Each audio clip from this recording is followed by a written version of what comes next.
Does silo matter in content ranking? So who you ask this question to, I think the answer is going to change a lot. So, a lot of people, for example, Core and all this like topical authority stuff, I know they concentrate on this kind of siloing type thing. I'm pretty sure they concentrate on like siloing and internal linking quite heavily. So I'm not really saying there's not anything there.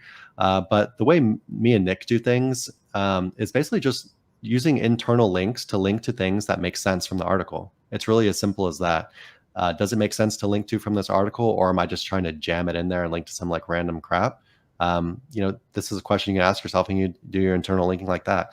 And what it makes sense to do a lot of the times is like when you're talking about, let's say our article is the benefits of guest posting. Well, guess what? It's going to make a lot of sense to link to our product page. What are guest posts? Might make sense to link to our article, how to get guest post, how to write outreach messages for guest posts. Just all of these things end up making sense to link to from the article because that's just how talking about a subject works, right? You're naturally going to kind of hit on these subjects a little bit, but you don't want to explain them fully. So link to them.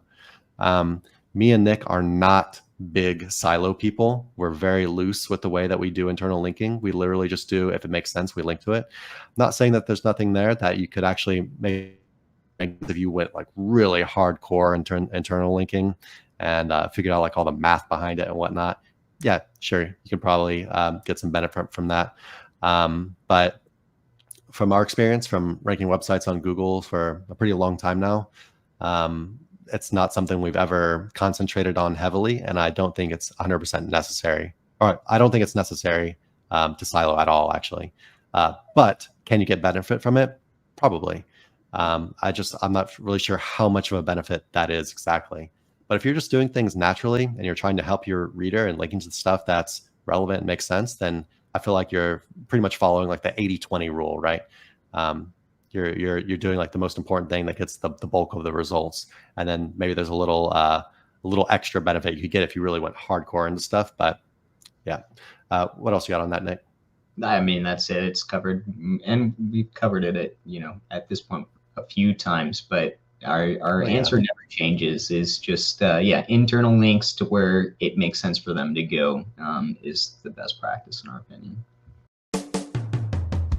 Hey everyone, thanks for watching. Be sure to check the links below for more info on this topic, as well as other cool stuff like SEO case studies, our Facebook community, and our link building services. And like always, please like, comment, and subscribe if you enjoyed the video. Thanks, and happy ranking.